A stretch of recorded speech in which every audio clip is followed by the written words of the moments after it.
Kalau kakak dan adiknya juga picky, maka ini juga bisa mempengaruhi perilaku anak tersebut.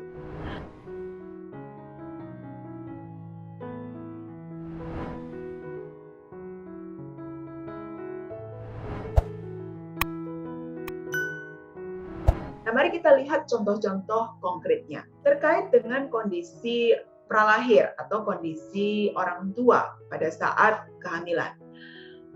Ditemukan dalam beberapa penelitian bahwa ada korelasi antara usia kehamilan ibu. Jadi kalau ibu itu lebih tua pada saat hamil usianya, ada kemungkinan bisa berkorelasi dengan munculnya picky eater, tapi tidak selalu. Ini saya menunjukkan data-data. Lalu ibu yang merokok. Nah, ini tentu kita sudah mengerti ya pengaruh dari zat-zat yang ada di rokok terhadap perkembangan janin. Kemudian tingkat pendidikan ibu. Jadi semakin ibu itu berpendidikan, maka sang ibu akan lebih bisa melakukan berbagai strategi untuk mendampingi anak mengembangkan perilaku makan sehingga tidak picky, tidak memilih. Lalu berat bayi rendah saat lahir. Tentu ini terkait dengan kecukupan nutrisi gizi pada saat dijanin. Yang menarik lagi, ketika bayi memiliki saudara kandung, maka ditemukan bahwa ini menjadi faktor protektif untuk perilaku makan. Bagaimana nalarnya? Bisa jadi ketika anak punya kakak atau adik, maka ketika dia melihat kakak atau adiknya makan, ini akan menjadi role model perilaku. Sebaliknya, kalau kakak dan adiknya juga picky, maka ini juga bisa mempengaruhi perilaku anak tersebut. Lalu juga kita perlu perhitungkan faktor makanan yang tidak disukai atau dihindari dari keluarga. Bisa jadi ada role model dari orang tua yang juga ternyata tidak menyukai sayuran, buah, atau jenis makanan tertentu. Bagaimana itu diolah. Preferensi dari keluarga juga bisa mempengaruhi. Hal lain, contoh konkret lain dari ketiga faktor yang berinteraksi. Faktor genetik terkait sensitivitas rasa pahit di lidah anak. Nah, kalau sudah bicara faktor genetik, maka ini diturunkan.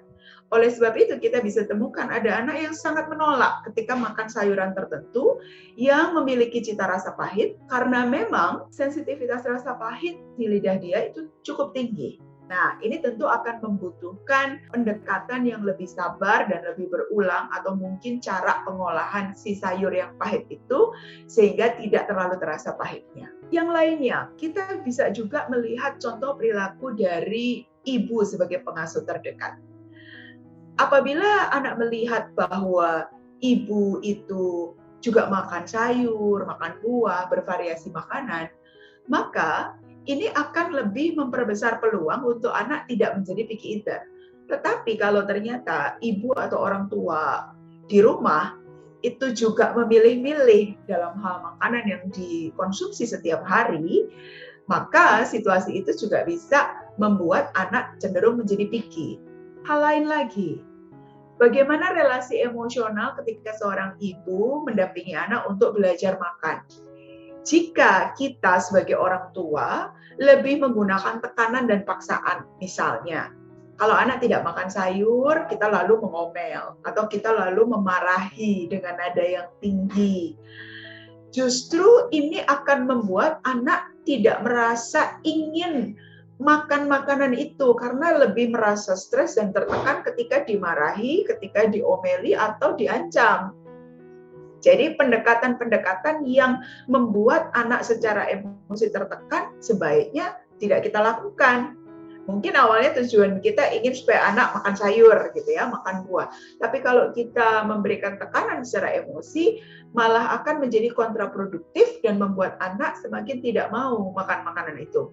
Mungkin dia mau makan ketika di depan orang tua, tapi di belakangnya dia tidak mau. Tentu hal ini bukan yang kita inginkan. Ikuti terus sosial media Tanam Benih untuk mendapatkan video-video parenting lainnya.